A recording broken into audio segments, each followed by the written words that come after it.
रही है। महाबल मिश्रा आपको नजर आएंगे वेस्ट दिल्ली से।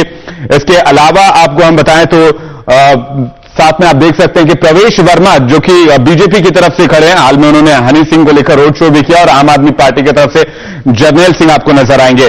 तो ये तस्वीर इस सीट पर नजर आ रही है। वहीं नई दिल्ली की अगर बात करें तो नई दिल्ली पर भी मुकाबला जो है वो रोचक होता नजर आ रहा है। आइए हम आपको बताते हैं कि नई दिल्ली सीट से कौन कौन उम्मीदवार है। अजय माकन कांग्रेस के दिग्गज नेता, कद्दावर नेता, इस सीट से अपना किस्मत आजमा रहे हैं। बीजेपी की तरफ से मीनाक्षी लेखी यहां पर राष्ट्रीय प्रवक्ता हैं, वो उतर रही हैं। और इसके अलावा आम आदमी पार्टी से पत्रकार आशीष खेतान को, जो कि नई नई सियासी पारी खेलने के लिए उतरे हैं, आशीष खेतान, तो ये तीनों के बीच यहां पर मुकाबला होगा। ये काफी दिलचस्प होगा, ये भी बताएगा कि किस तरह से मूड रहने वाला है। तो कुल मिलाकर दिल्ली की 7 सीटों पर मुकाबला बेहद दिलचस्प और बेहद कड़ा भी माना जा रहा है। लेकिन क्या होगा इन 7 सीटों का, वोटर्स किसे चुनेगी, इसके लिए 16 मई तक को आपको इसका इंतजार करना पड़ेगा, क्योंकि तभी चुनाव नतीजों की घोषणा होगी।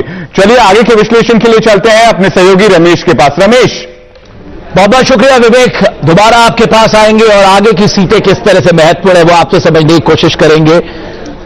ऋचा जी, अगर विधानसभा चुनाव के मद्देनजर हम आपकी सीटों का आकलन कर लें तो इस लिहाज से आपको 3 सीटें मिलनी चाहिए। ये उस दौर में भी कहा गया था कि अगर इसी ट्रेंड को आगे बढ़ाया जाए आपको 3 सीटें मिलेंगी, लेकिन ये बार बार कहा जा रहा है कि आपकी पॉपुलैरिटी गिरी है क्योंकि आपके पास एक मौका था सरकार में काम करने का, जो आपने नहीं किया। देखिए रमेश, आपके चैनल के माध्यम से मैं फिर इस बात को कहना चाहूंगी कि 28 सीटों से हमें 28 सीटें मिली थी और हमने कांग्रेस का एक्सटर्नल सपोर्ट लिया था और हमने कोशिश की 49 डेज तक अपने सारे वायदों पे हमने काम शुरू किया। जब हमें एक दीवार के सामने खड़ा कर दिया गया जन लोकपाल बिल, जिसकी वजह से हम संसद में आए थे, जब वो नहीं हुआ तो हम एथिकल इश्यूज, एथिकल बेसिस पे हम जन लोकपाल आपका इकलौता मुद्दा नहीं था। मैं आपको याद दिलाऊं, आपने 18 मुद्दों में से 16 मुद्दों पे हमने काम शुरू कर दिया था, ठीक है। और एक मुद्दा जो हमारा सबसे इंपॉर्टेंट मुद्दा था, जिससे भ्रष्टाचार को कंट्रोल किया जा सकता है, उसकी वजह से, और हम कहीं भागे नहीं हैं। समझ लेते हैं, आप कह रही जनता का भरोसा आम आदमी पार्टी के ऊपर है। जनता का बहुत भरोसा है आम आदमी पार्टी के ऊपर। इसके लिए आपको यहां से निकल के बाहर जहां हमारी जनसभा होती है उसमें देखना चाहिए कि हजारों संख्या में कैसे, हाँ, तो उनसे पूछना चाहिए, उन्हें यह दिखाना चाहिए कि कितनी तादाद में लोग आते हैं। ठीक है, आज अरविंद जी को एक थप्पड़ मारा है, बहुत पहले भी 1-2 बार ऐसा हुआ है, परंतु किस तरह लोग तो आने वाला वक्त बता देगा, देखना चाहिए। कुछ दिन बचे हुए हैं, रिजल्ट आएगा, सबको सामने आ जाएगा। आपको तो जनता ने नकार दिया, उस लिहाज से आप कहीं नहीं हैं। आपको लगता है कि इलेक्शन, विधानसभा चुनाव और लोकसभा चुनाव का मूड अलग है? क्योंकि हम ये मान के चलते हैं दिल्ली का वोटिंग पैटर्न जो है वो नेशन का मूड तय करता है। रमेश जी, मूड की बात नहीं करना चाहूंगा, पर 2 ऐसी बातें अहम हुई है जो इस इलेक्शन को डिसाइड करेंगी। पहला, आम आदमी का 49 दिन का फेल्ड एक्सपेरिमेंट, उन्होंने लोगों को फिर से याद दिला दिया है, एहसास करा दिया है कि धरने देना और विद्रोह करना जरूरी नहीं है, शासन चलाना। एक जी। दूसरा ये भी याद दिला दी, वो पार्टी जो आंकड़ों में हमारा मुकाबला करेगी आम आदमी पार्टी है। क्या उन्होंने पर कैपिटा इनकम 35,000 से 2 लाख कांग्रेस लेके गई थी, उसको ऊपर लाए नहीं। 680% ट्रांसपोर्ट एक्सपेंडिचर हम ऊपर लेके गए, ये लाए नहीं। अनएम्प्लॉयमेंट 5.7 लाख से हम 1.7 लाख में इन लोगों को तब्दीली नहीं। तीसरा, जहां तक बीजेपी की बात है, आज उन्होंने जनता का सब कुछ कर दिया तो आपको 8 तक क्यों सीमित रख दिया जनता ने? अगर आप 2 लाख पर कैपिटा इनकम की बात कर रहे हैं, अगर आप अतीत की बात करते हैं, उसका उदाहरण ना दें। अगर ये ऋचा जी 28 सीटों की बात कर रही है, तब तो इनको डोनेशन भी बहुत ज्यादा मिल रही थी। आज दर जाना पड़ रहा है, कोई इनको डोनेशन देके राजी नहीं है, क्योंकि लोगों ने एक चलता फिरता फील्ड एक्सपेरिमेंट देख लिया है। दूसरी बात, आज बीजेपी ने 2 दिन पोलिंग से पहले अपना मैनिफेस्टो रिलीज किया है। क्या ये जनता के साथ विश्वासघात नहीं? बड़ी रैलियों में बात करते हैं, आप उनको विजन एक्शन प्लान नहीं हो रहे हैं। नरेंद्र मोदी बोल रहे हैं भाई उनका मैनिफेस्टो है, लेकिन उन्होंने कल बहरहाल अपना मैनिफेस्टो जारी किया है। विजय गुप्ता साहब, मुझे नहीं लगता देश के लोग कितना मैनिफेस्टो पढ़ते हैं, लेकिन दिल्ली में आपके ऊपर भी ये सवाल उठे कि साहब बाहरी उम्मीदवार आपने थोप दिए दिल्ली की जनता के ऊपर। आपकी स्थिति में आप क्या कह सकते हैं कि ये सब कुछ नरेंद्र मोदी की हवा में सब कुछ ठीक ठाक रहेगा? रमेश जी, एक बात तो मैं बड़ा स्पष्ट बता दूं अभी मैं सारी चर्चा आपकी सुन रहा हूं। कांग्रेस तो सिर्फ अंधेरे में तीर चला रही है।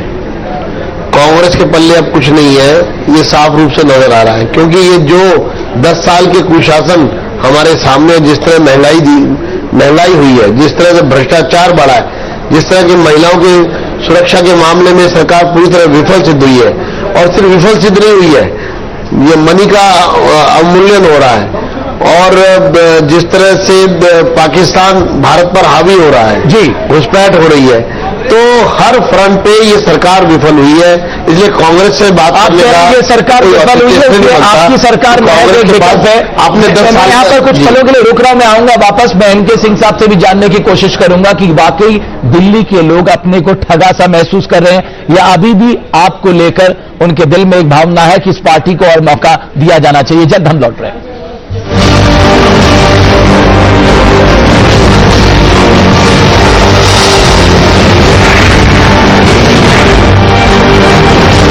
Presented by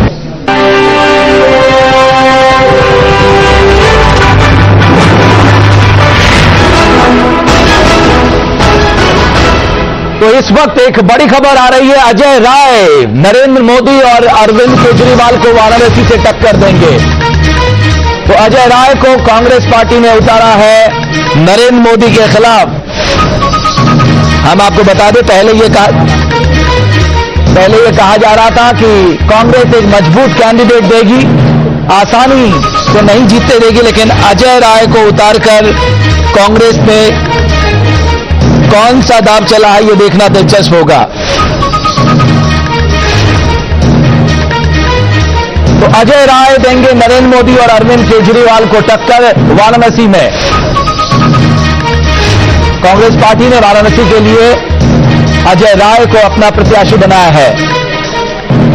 सैयद मोज़ेज़ इमाम मेरे सहयोगी इस वक्त मेरे साथ है। सैयद, पहले तमाम नाम सामने आ रहे थे, जिसमें दिग्विजय सिंह का नाम भी सामने था, अचानक अजय राय पर सहमति कैसे बन गई?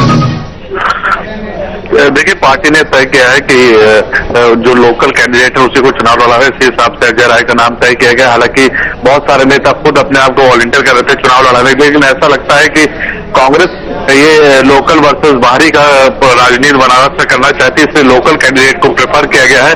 और आपको ये भी पता है और सभी को पता है कि नरेंद्र मोदी के खिलाफ अजय राय बहुत भारी भरकम उम्मीदवार नहीं है। हालांकि जो जातीय समीकरण उसका ख्याल जरूर रखा गया है, क्योंकि भूमिहार कम्युनिटी से आते हैं। उस इलाके में भूमिहार के करीब 2 से 2.5 लाख वोट हैं, जो बीजेपी के खाते से निकलकर कांग्रेस के खाते में आ सकते हैं। इस लिहाज से कांग्रेस ने एक दांव चला है, और राजेश मिश्रा जो पूर्व के सांसद हैं उनको और अजय राय को बैठा के कांग्रेस पार्टी ने बात की। लेकिन आपको याद होगा ये पिछली बार तीसरे नंबर पर रहे थे, और इनका जो बैकग्राउंड है बीजेपी से ही कांग्रेस में आए थे।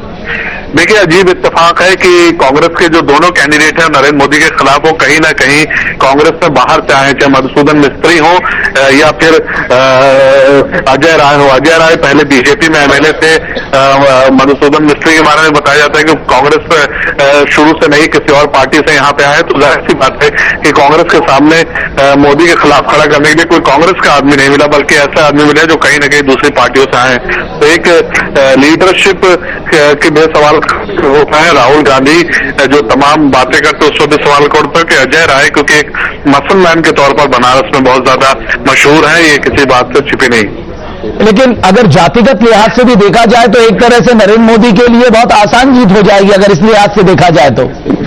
देखिए, जरूर, क्योंकि नरेंद्र मोदी के एक तो प्राइम मिनिस्टर कैंडिडेट है, तो एक एडवांटेज वो भी है। दूसरी बात यह है कि वहां पे जो ब्राह्मण है वो अब कांग्रेस के साथ ना जाके बल्कि बीजेपी के साथ जा सकता है। दूसरी बात है कि अपना दल के साथ जो बीजेपी का अलायंस हो, तो 2 कॉन्स्टिट्यूंसी में कुर्मी वोट है वो बीजेपी के खाते में आ सकता है, तो बीजेपी को फायदा ज्यादा होगा। बहुत बहुत शुक्रिया सैयद मोज़ेज़ इमाम। एनके सिंह साहब, मैं आपकी टिप्पणी चाहूंगा कि पहले तमाम नेता दिग्विजय सिंह से लेकर तमाम जो बड़े नेता थे, आनंद शर्मा, हर कोई नरेंद्र मोदी को टक्कर वाराणसी में देना चाहता था, फिर अजय राय क्यों?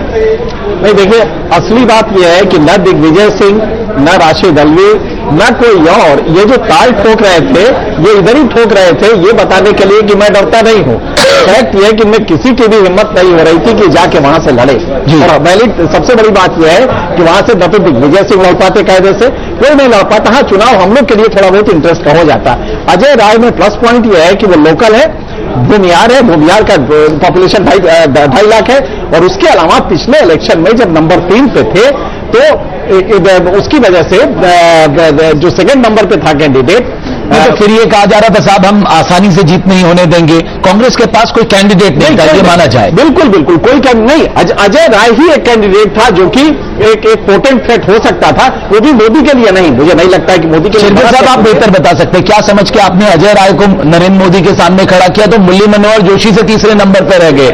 या तो नरेंद्र मोदी हैं जो प्राइम मिनिस्टर कैंडिडेट हैं, या आपको कोई कैंडिडेट ही नहीं मिला उनके अलावा? नहीं, एक बात बता दें, मुख्तार अब्बास नकवी, सॉरी मुख्तार अंसारी अगर 15,000 से 17,000 से ही कम थे बिल्कुल उनसे, अगर मुख्तार अंसारी वहां से न लड़ते तो अजय राय बुरी तरह से शिरगिल साहब, रमेश जी, मैं इस बात यदि आपने नरेंद्र मोदी को जीत हाथ में दे दी, ये मान लिया जाए। रमेश जी, मैं इस बात से कोई सहमत डर, हम डर गए ऐसे शब्द, हमारा अभी भी इलेक्शन टिकट डिस्ट्रीब्यूशन एक ट्रांसपेरेंट प्रोसेस है जहां डीसीसी को कॉन्फिडेंस में लिया जाता है। हम नरेंद्र मोदी बीजेपी की तरह तो है नहीं आए, बुलडोज के एक बड़ा नाम खड़ा कर दिया, जो वहां की स्थिति को बेस्ट सूट करता था, हम उस कैंडिडेट को लेके आए। इतिहास की तरफ देखिए तो वाराणसी अपने दिल, दिमाग और सोच से हमेशा ही कांग्रेस से रहा है। मैक्सिमम नंबर ऑफ एमपी भी कांग्रेस को 1952 से उठा लीजिए, तो आज अजय राय बहुत सॉलिड कैंडिडेट है। जहां तक नरेंद्र मोदी का सवाल है, मुझे नहीं लगता वो वाराणसी की रेस में भी ऐसा नहीं किया तो ह्यूमन लीडर होने की वजह से वहां तीनों कम्युनिटी, मुस्लिम, बुद्ध, वो तीनों कम्युनिटी का शहर है, वहां नरेंद्र मोदी कैसे कर देते हैं? ये कौन सा तरीका है भाई? देखिए डिस्कशन में आपने क्या कभी ऐसा किया नहीं? अपने स्टूडियो बात बोल रहे हैं, ये ना कहें कि नरेंद्र मोदी गुमराह कर रहे हैं। हल्के कैंडिडेट है। मैं ये कह रहा हूँ वाराणसी की जोग्राफिकल लोकल जो है बड़ा वाराणसी की सोशल जोग्राफिक पोलिटिकल को देखते हुए जहाँ तीनों कम्युनिटी, मुस्लिम और बुद्धिस्ट कम्युनिटी एक साथ रहती है, उस सिचुएशन को देखते हुए नरेंद्र मोदी की सोच वहां की जनता के साथ मेल नहीं खाती। मैं ये कह रहा हूं। चलिए, ये तो आने वाले समय में जनता बताएगी, लेकिन नई दिल्ली के कनॉट प्लेस में बीजेपी ने आज चुनाव प्रचार के आखिरी दिन कैसे किया प्रचार, ये बता रहे हैं न्यूज नेशन संवाददाता मधुरेंद्र कुमार।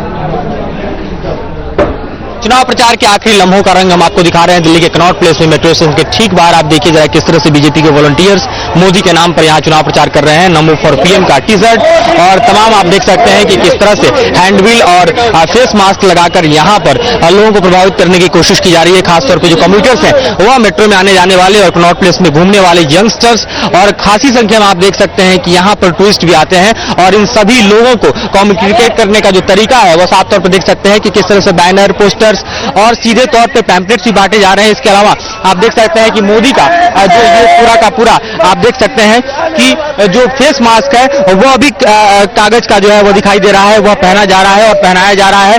यहाँ जिस तरह से डांस और खास तौर पर जो देख सकते हैं कि बीजेपी के स्लोगन्स और बीजेपी को लेकर जो कविताएं और म्यूजिक्स बनी है उन पर जो है कार्यकर्ता आपको डांस करते नजर आएंगे। और इसी तरह से तमाम गुट जो है वो अलग अलग बने। ये बताइए कितने वॉलंटियर्स आपके यहाँ पर जो है वो सीपी में काम? 200 लोग हैं सीपी में, भी 200 लोग हैं बीसीपी में। किस तरह से आप लोगों ने अलग अलग टोली बनाई है? और पिछले 2 महीने से हम लोग जनवरी से लगे हुए हैं, हम लोग इस चीज में जनवरी से। आखिरी लम्हा चुनाव प्रचार का शाम तक 5 बिल्कुल आखिरी। आज हम लोगों को 5 लाख लोगों जो मेट्रो पे चलते हैं उन तक पहुंच जाना है हमको। ऐसी मुहिम 15 मेट्रो स्टेशन पे चल रही है आज। ये बताइए कि अभी तक कितने लोगों को आप कवर कर पाए हैं और क्या तरीका रहा? कम से कम यही तरीका रहा है, सबसे मिल रहे हैं लोग, अपने आप ही आ रहे हैं। तो मोदी लहर है, ये तो हमें कुछ करने की जरूरत नहीं पड़ रही है।